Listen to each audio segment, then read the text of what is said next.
Keep doing this for yourselves, please. The cumulative frequency polygon shown below is a summary of the recorded speeds of 100 cars traveling around a bend on a country road. Around this bend, the recommended speed is 60 km an hour and the actual speed limit is 80.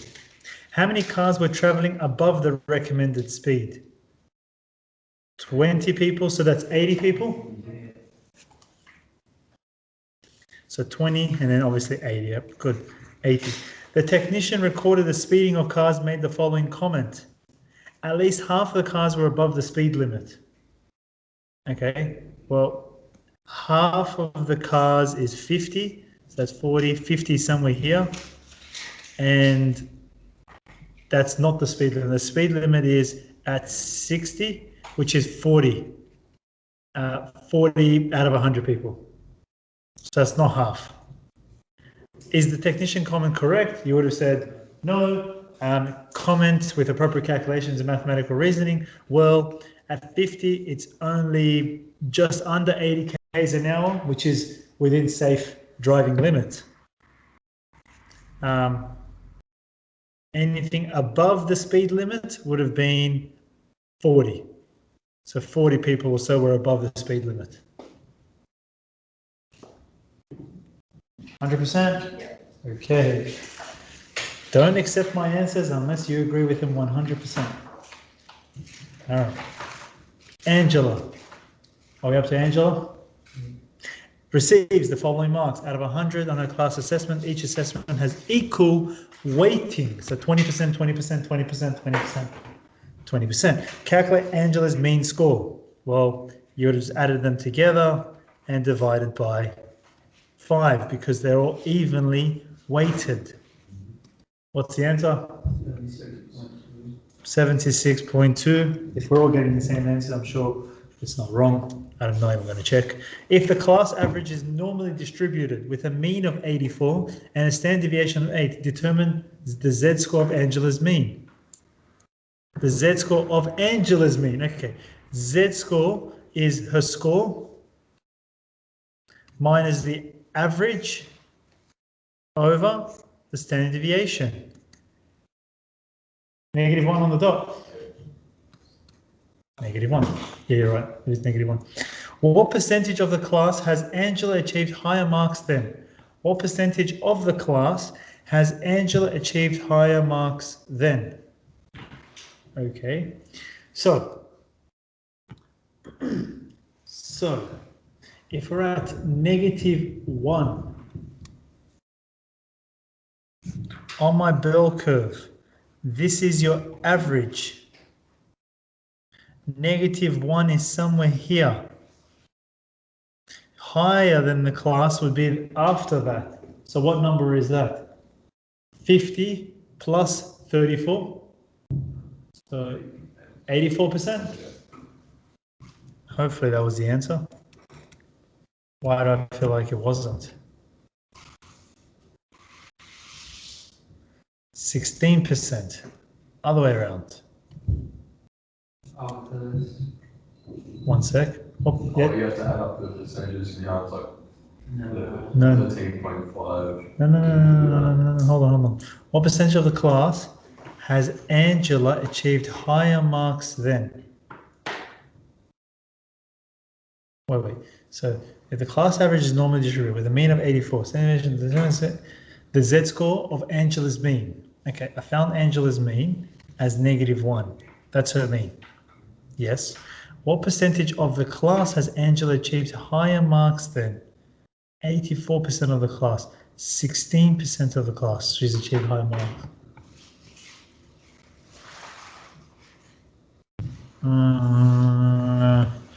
Where's my logic going wrong?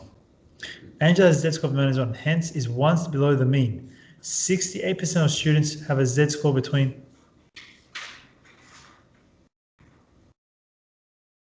Yeah, exactly. But why did you do it this way? Shouldn't it have been she beat, or is it 84%? Either I'm reading the words wrong.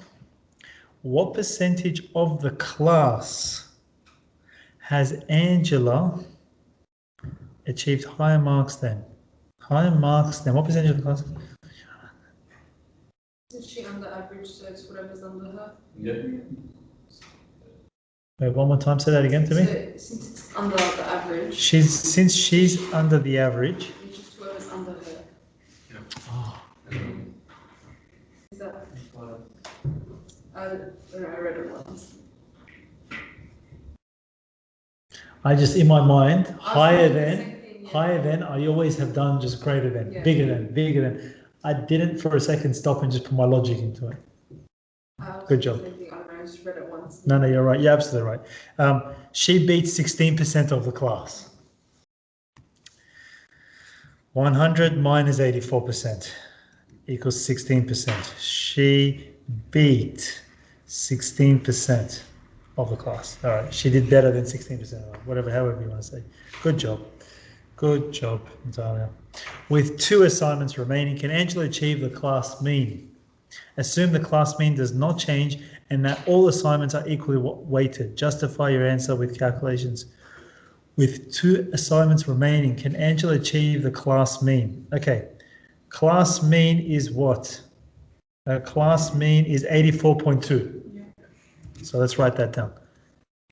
Class mean equals 84.2.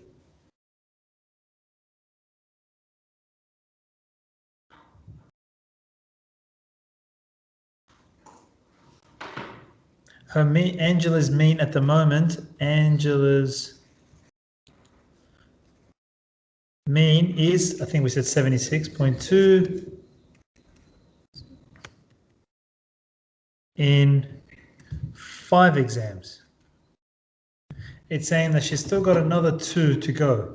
Will she be able to get to the class mean? All right, I think you guys know what I'm going to say. I hope. No? Put yourself in this shoe for a second. Be like, I've got an average of 76.2 in 5 exams. I need to get another 2 exams. So how many exams in total? 7. So we know definitely there's going to be some number divided by 7. Do we agree? How do I work out the numerator? Well, the next 2 exams, what's the absolute highest I can get? What's the absolute highest I can get in my next 2 exams? 100 plus 100, so that's therefore 200. Good. We're still on that same page? I just want to know what's the score I'm at so far. How do I work out the total of my scores so far without having to have gone back and have assignment 1, assignment 2, assignment 3? Can somebody tell me, if I didn't give you that, just from the numbers that you see there on the screen, what's a way to find the total score, total of my marks I've got so far in 5 exams? What could you do? 76.2 times 5. We agree with that. Think of the logic. Didn't you just do this up here? Didn't you just add up all these numbers divided by 5 to get to the mean? How do I get to the addition of these numbers? Well, 76.2 times by 5. You've got to be aware of that, because obviously if I wanted to make the question harder, I wouldn't give you the scores. So you've got to know, you've got to multiply. Good. What's 76.2 times 5? 83. 830? No, the whole thing is 83. Yeah. Yeah. Oh, when you do the whole thing? Yeah. Okay, fine. Nobody's worked out this answer. We'll just write 76.2 times 5. All right, gives you 83. So can she ever get to the class mean? Yes. No. Class mean is 84.2. Oh, it was 82.2. That's okay. So she can only get to 83. Unfortunately, she'll never get there. USA. USA. That's mean. All right. Go. Next one. Have we got it? Have we even got up to the next one yet? Yes, so I'll do it. I just didn't do the first part. You can't really draw a line from your It's weird. It's showing. I don't know, why did it print like that? It's look. Okay, that's okay. So then we'll look at it from here. On the graph above, draw the line of best fit by eye. So as long as you didn't draw like that, I guess. We don't want that answer. What answer would I have liked? I would have liked this answer. Let me see. Yep, I think something like this. Obviously, it's going to be really hard for me to draw one as straight as I can. Something like that.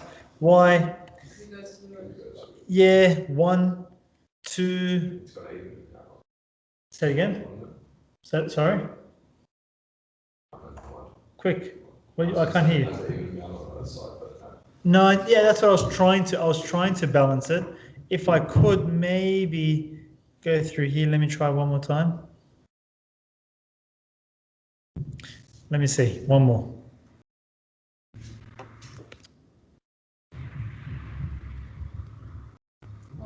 Oh, maybe. It's hard. It's hard to do it like this without a ruler. Yeah, I know. There you go. Maybe the red one. Let me see about the red one now. That's very close, very close. 1, 1, 1, 2. Let me rub out the black line without rubbing out everything. Selection, lock it, back to it, rub out. Oh my God. Selection, lock, back to it.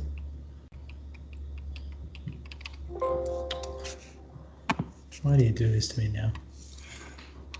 Lock.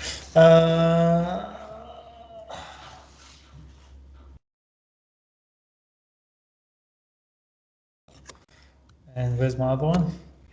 Wait.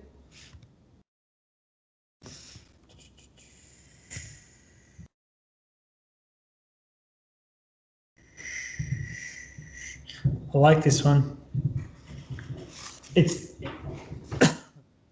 I'll go back with this. Look how far away that is. And there's not many that are that far away. Whereas if you look at this, that's not as far away, but then that will cancel out with that one. Whereas I didn't have that same option with the other one. And then that will cross out with that one. That's probably a better answer. Obviously, there's no one correct answer. As long as you've got it as accurate as you can, closest to passing as many dots as you can.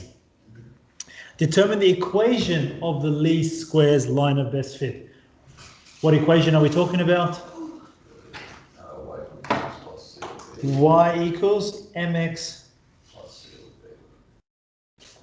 plus c or b. All right, what's your y-intercept?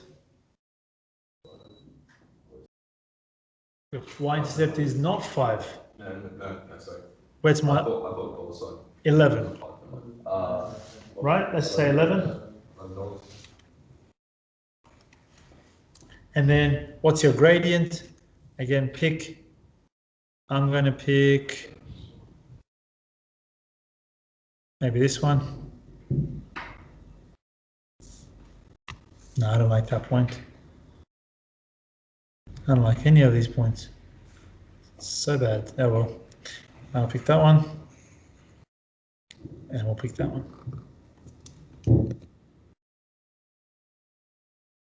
That one. Has to be obviously on your line. You can't pick the points that are not on your line. Has to be points that are on your line. What's my rise from 19 to 42? Maybe 43 if you really think so, but 42 take away 19 is 23. And then we're going to go from 19 to 11.9 if you really want it to be fancy. And what's that? That is 7.1.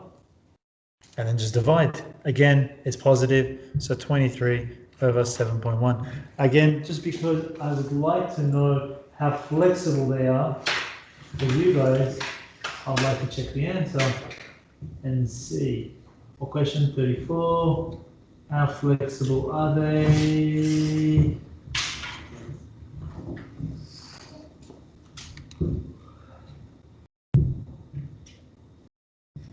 Well, definitely that answer is wrong, because it can't be unless Okay. Would not have interpreted that because I completely skipped the first few lines. They gave us the data, X's and Y's. I was like, not sure. So how it's 43. They gave us the data, X's and Y's. So you're not going to do what I just did because that's bad. They've given you the data, you're going to use the exact data. Now, if they've given you the data, you're also not going to just take a guess at the y-intercept like that. You're not going to do anything I just did, pretty much. That's only if there was no true data given. So what we are going to do, we're not that far off, I'll tell you now. Like they got 2.957. What's 23 over 7.1? I got 3.6, something like that. Yeah, so I mean, like we're not that far off, 3.2. The answer is 3. Like, we did pretty well for an estimation, but let's actually use the calculator form. So that means I actually want you to go and put all this into your data. X's and Y's, again, so stat mode. Go and do that for me real quick, please. I'll do the same thing. So mode, stat, number 2, X's and Y's, good, thank you. Hello. Hi, how are you? You start at 6. If you like, you want to come in or you want to go upstairs and read a book? You have to go upstairs then. All right. You obviously start at 10 minutes, maybe it's keep an eye on him if you don't mind, because you're good there. You're upstairs with him. You're with Emily, which is just down there. Yours. Now, room 4, upstairs. You're not coming with me? Okay. That'd be very quiet. You okay with that? Come. You want to go and grab this off the book anyways? And read me here? And read it? Okay. While you're waiting? Okay. X, 14.2, 17.4, 11.9, 15.2. 18.5, 22.1, 19.2, 25.1, 23.4, 18.1, 22.6, 16.2. That's 12 numbers there for X's, 22, 38, 19, 33, 40, 53, 43, 62, 55, 43, 45, 41. All right.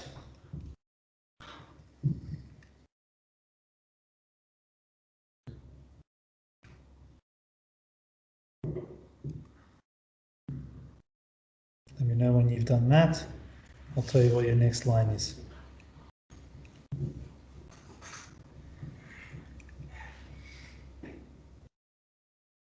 Done that? Yes.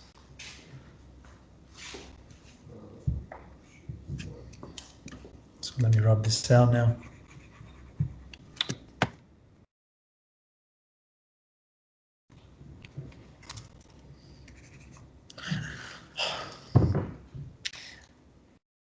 Okay, the answer we're looking for is this: y equals, in your calculator, when you press the reg button, A and B this time, not correlation coefficient R. We're looking for that capital A, capital B. So it's like this, it's BX plus capital A.